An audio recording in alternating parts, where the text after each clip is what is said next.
उत्तर प्रदेशमध्ये खळबळ उडवून देणारं हत्याकांड घडलंय। उत्तर प्रदेशमध्ये माजी मंत्र्यांच्या 36 वर्षीय सुनेची हत्या झाल्याची घटना घडली आहे। दारू पार्टीनंतर एका खोलीत सुनेचा मृतदेह आढळला। मृत सुनेचा चेहरा, गळा आणि शरीरावर जखमा आढळल्या।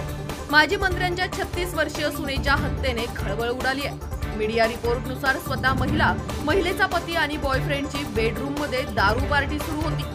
पार्टी दरम्यान वाद झाला। या वादात सुनेची हत्या झाली। भाडेकरूंनी पोलिसांना या घटनेची माहिती दिली। त्यानंतर पोलीस घटनास्थळी पोहोचले। पोलिसांनी घटनास्थळी पोहोचून बेडरूमचा दरवाजा तोडला। त्यावेळी बेडरूममध्ये महिलेचा मृतदेह आढळला।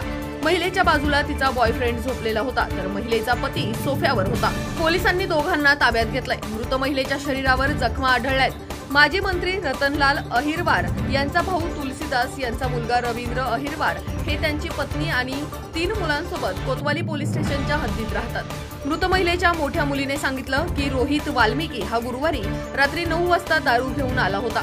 आई संगीता, रोहित आणि वडिलांची घरात दारू पार्टी सुरू होती। त्यांनी बेडरूमचा दरवाजा आतून बंद केला होता। तिन्ही मुलांना भाडेकरू महिलेच्या घरी पाठवलं। तिघांची खूप वेळ दारू पार्टी सुरू होती। मुलीने पुढे सांगितलं की आम्ही 1 तासानंतर खाली आलो, त्यानंतर दुसऱ्या खोलीत गेलो। त्यावेळी बेडरूम मधून हाणामारीचा आवाज येत होता। आई ओरडत होती। मी धावत बेडरूम जवळ जाऊन दरवाजा ठोठावला। त्यानंतर दरवाजा उघडल्यानंतर रोहित वाल्मिकीने खाऊ घ्यायला 100 रुपये दिले। त्यानंतर रोहितने पुन्हा दरवाजा बंद केला। मी धावत पुन्हा भाडेकरू शकुंतला यांच्या जवळ गेली।